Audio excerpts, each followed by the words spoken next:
一個入職得半年嘅26歲後生仔，竟然可以喺中環心臟地帶嘅證券行入面，神不知鬼不覺咁拎走1.5億公司資金去炒股，到底係佢手段太高明，定係香港金融機構嘅防線根本不堪一擊？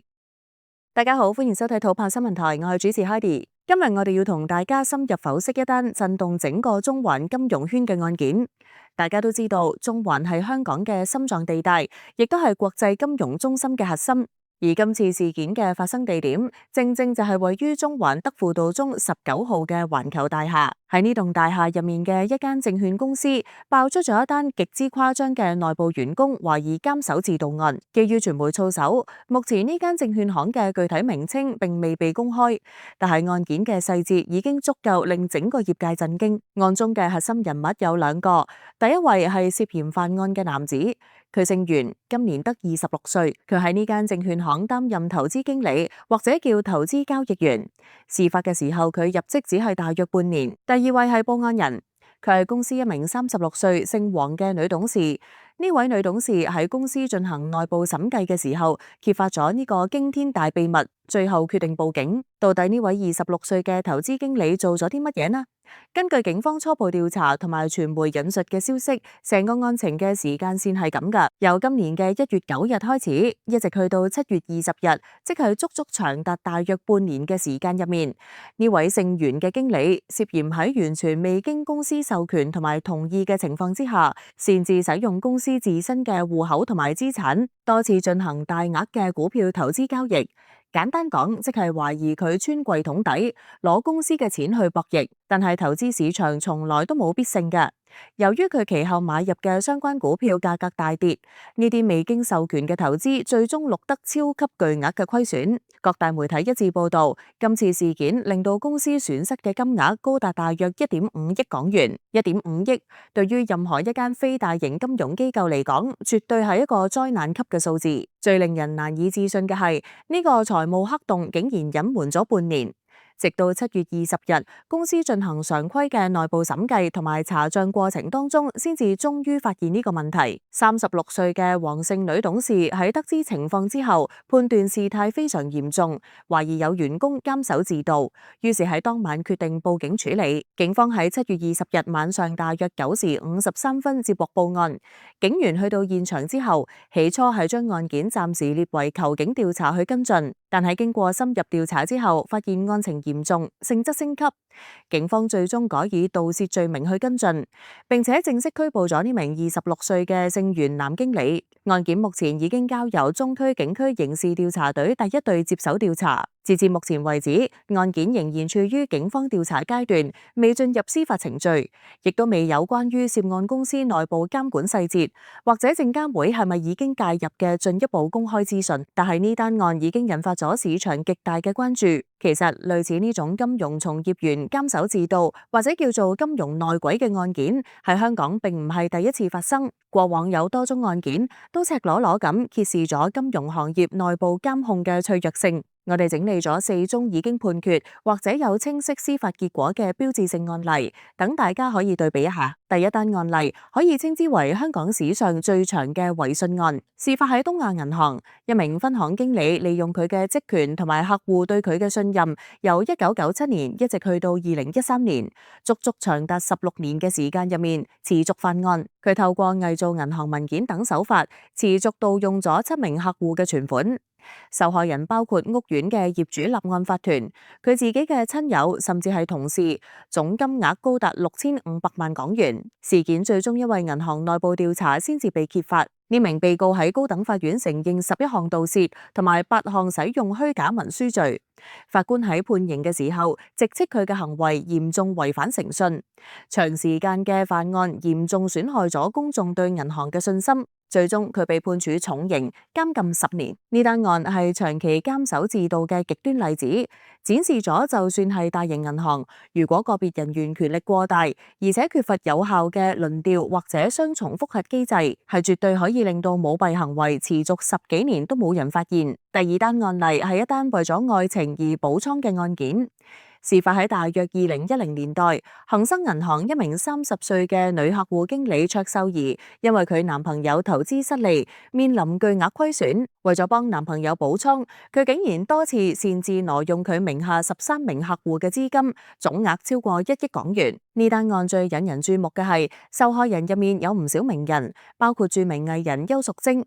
佢被挪用咗大約2264萬，仲有著名漫畫家馬榮成都被挪用咗大約2219萬。被告最終喺區域法院承認17項盜竊相關罪名。呢單案嘅動機同今次中環證券行事件有相似之處，大家都係因為投資失利而引發。唔同嘅係，中環事件係挪用公司資金為自己嘅交易埋單，而恒生呢單案係挪用客戶資金為第三方，即係佢男朋友嘅交易虧損埋單。但兩者同樣觸及咗金融從業員最核心嘅誠信底線。第三單案例係一個極之罕見全數歸還嘅特例，事發喺本地小型券商宏橋證券公司入面，一位89歲嘅唯一董事兼股東岑琦，為咗幫個仔償還高利貸，喺8年之間多次挪用7名客戶賬戶入面嘅股票同埋資產，總市值大約5800萬港元。呢單案嘅判決結果非常特別，被告喺承認7項盜竊罪之後，喺判刑之前竟然動用自己嘅資產，全數清還咗所有受害人嘅損失。法官喺判詞入面明言，呢個係佢職業生涯當中首次見到有人盜取巨款之後，仍然可以全數償還嘅案例。法庭考慮到佢有真誠悔意、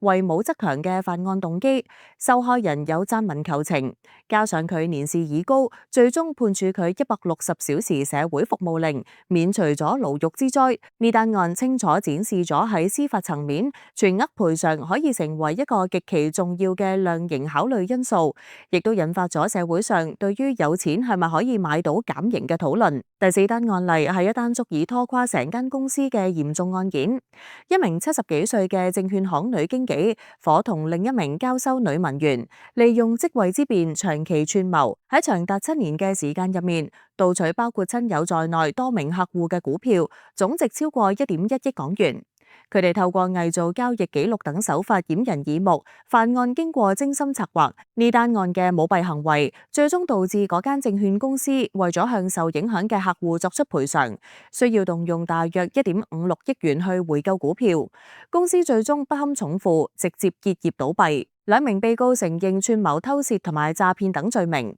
法官表明以控罪嘅最高刑期作為量刑起點，最終女經紀被重判監禁11年3個月，女文員亦都被判監禁7年半。呢單案揭示咗員工舞弊對公司最極端嘅影響，唔單止係財務損失，更加係生存危機、內部監控嘅崩潰，絕對足以摧毀一間公司嘅根基。綜合今次中環1.5億嘅主事件，同埋頭先講嘅4宗案例，我哋可以清晰咁睇到香港金融業內鬼問題嘅幾個共通規律同埋啟示。首先講共通點。第一，所有案犯都係濫用信任同埋職權，利用佢哋經理、交易員或者董事等受信任嘅職位，繞過正常程序。第二，全部都係長期作案，事後先發現，舞弊行為普遍持續好長時間，由半年到10幾年都有，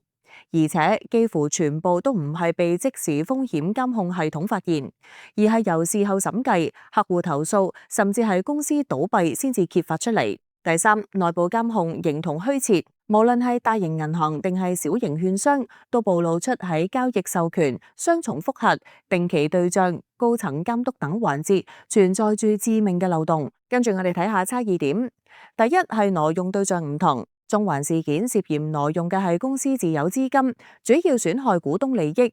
而多數過往案例，例如東亞、恒生、宏橋，都係挪用客戶資金，呢個會直接衝擊市場對整個行業嘅信任。第二係犯罪動機各異，有啲係因為個人貪婪，有啲係為親友填補投資窟窿，有啲係為咗解決家庭財困。第三係法律後果差異巨大，刑期由社會服務令到超過10年監禁都有，主要取決於涉案金額有冇歸還、有冇悔意，以及對社會信心嘅破壞程度。點解呢啲事會一再發生呢？成因其實係結構性嘅，首先係人情對立於制度嘅矛盾，好多公司對所謂嘅明星員工過度信任，從而放鬆咗監管。其次，中小型企業為咗節省成本，往往會簡化內部監控流程。仲有一種查唔出就冇事嘅僥倖心態。金融業嘅複雜性同埋對高回報嘅追求，亦都為舞弊創造咗動機同埋土壤。單純依靠員工嘅職業操守係不可靠嘅，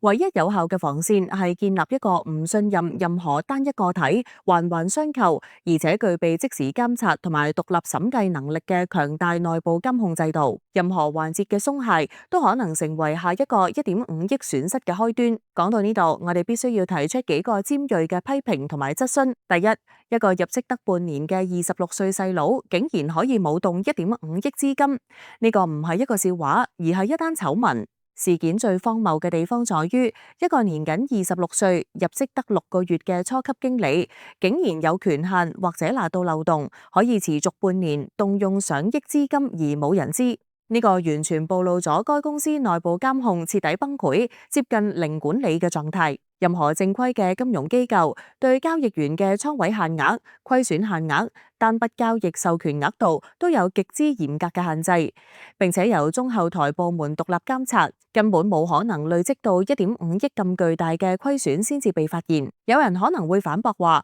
可能佢利用咗系統漏洞，好難防範。但係一個可以被初級員工持續利用半年嘅漏洞，本身就係管理層嘅失職。點解冇定期檢討同埋壓力測試？風險管理部門去咗邊？第二，點解次次都係審計先發現？香港金融業嘅風險管理到底係看更定係法醫？多次金融內鬼案，包括今次，都係喺審計查賬嘅時候先揭發，證明行業嘅風險管理普遍流於事後，職能就好似法醫咁，只能夠喺屍體上面死因，而唔係好似看更咁防患於未然。即時交易監控喺香港似乎仍然係口號多過實踐。證監會嘅操守準則明確要求持牌法團設立同埋維持有效嘅內部監控程序，保障運作同客戶免受損失。今次事件證明呢間公司完全冇做到。如果中小券商話資源有限，難以投入巨資建立頂級監控系統，我哋要講，如果冇能力管理好風險，就唔應該持有呢個牌照。為咗節省內控成本，就係攞客戶同股東嘅錢去冒險，呢個絕對唔可以成為借口。第三，證監會嘅穿透式監管到底穿到去邊？點解總係喺事後扮演消防員？香港證監會近年一直強調要加強對中介人嘅監管，甚至進行主題視察。程序復檢委員會亦都曾明確建議證監會加強對中介人監管，確保佢哋有適當內部監控。但點解咁災難性嘅內控缺失，竟然可以喺證監會眼皮底下發生？當然，證監會冇可能監管到每一間公司嘅每一筆交易，但係證監會嘅責任係確保券商有能力監管好自己嘅交易。今次事件證明，該券商根本冇呢個能力。證監會喺批出牌照同埋後續監管嗰陣，到底係點樣評估㗎？呢個先係核心問題。第四，將案件定性為盜竊，係咪變相為管理層嘅嚴重失職開脫？警方將案件列為盜竊，焦點自然落喺嗰名員工嘅個人操守同埋刑事責任上面。公司女董事係報案人，公司變成咗受害方，但呢個係咪過於簡化咗問題？證監會設有負責人員同埋核心職能主管制度，明確要求管理層對公司嘅風險管理、合規等承擔個人責任。巨大嘅內控失敗，相關管理層難道冇責任？喺金融業，管理層嘅首要職責就係建立一個防止欺騙嘅系統。如果系統不堪一擊，就唔係被騙，而係失職。我哋非常期待證監會後續會唔會對呢間公司嘅管理層作出紀律處分。呢個將會係衡量香港金融監管決心嘅重要指標。其實金融業嘅貪污同舞弊問題一直存在。廉政公署曾經公布數據，某一年首11個月接獲嘅1761宗私營機構貪污投訴入面，金融及保險業佔咗177宗，按年上升大約20%，絕對係投訴嘅重災區之一。喺國際上，呢種違規交易員被稱為違規交易員現象。最著名嘅案例包括1995年導致英國霸凌銀行倒閉嘅 Nick Leeson， 以及2008年法國興業銀行交易員 Jerome Kerviel 造成高達49億歐元損失嘅案件。呢啲案例說明，就算係國際大銀行，都難以完全杜絕呢類風險。喺法律層面上，今次案件警方採用嘅盜竊罪條例第9條盜竊罪，最高可以判處監禁10年。除此之外，證券及期貨條例入面嘅市場失當行為，最高亦可判監禁10年同埋罰款1000萬港元。如果向證監會提供虛假或具誤導性資料，最高可判監禁2年同罰款100萬港元。證監會對持牌人或法團嘅紀律處分罰款上限更加高達1000萬港元，或者不當行為所得利潤嘅3倍。如果涉及貪污，防止賄賂條例亦都適用。法庭喺處理呢類案件嘅時候，涉案金額有冇違反信託、持續時間係決定刑期起點嘅關鍵，而有冇歸還損失同埋有冇悔意就係重要嘅減刑因素。例如東亞銀行經理盜取6500萬案，判監10年；70幾歲女經紀串謀盜取1.1億案，重判11年3個月。而宏橋證券女老闆全數歸還，就獲判160小時社會服務令。另外，亦有上市公司財務總監挪用38億案，認罪後判監禁7年8個月。對於今次中環證券行1.5億嘅案件，網上亦都有好多意見。有網民認為，一個入職半年嘅兒仔可以調動1.5億，背後一定有好多層嘅管理疏忽，冇可能係一個人做得晒。亦有意見話，查賬先發現，即係平時嘅對賬機制根本係廢㗎。間公司嘅內控係咪停留喺上個世紀？更有網民質疑，如果間公司因為咁樣執笠，啲客嘅錢點算？管理層係咪報咗警就可以推卸晒所有責任？總結嚟講，金融業係一個建基於信任嘅行業，但信任絕對唔可以代替制度。今次中環環球大廈證券行1.5億資金被挪用嘅案件，再一次敲響咗行業嘅警鐘。無論警方最終嘅調查結果係點，涉事公司喺內部監控上面嘅徹底失守，已經係不爭嘅事實。大家覺得對於呢種因為內部監管漏洞而導致嘅巨額損失，除咗前線員工要負上刑事責任之外，公司嘅高層同埋管理團隊又應唔應該面臨更嚴厲嘅法律或者監管懲罰呢？歡迎喺下面留言分享你嘅睇法。如果你中意我哋嘅節目，記得撳個訂閱同埋分享俾身邊嘅朋友。多謝收睇土炮新聞台，我係 Heidi，我哋下次再見。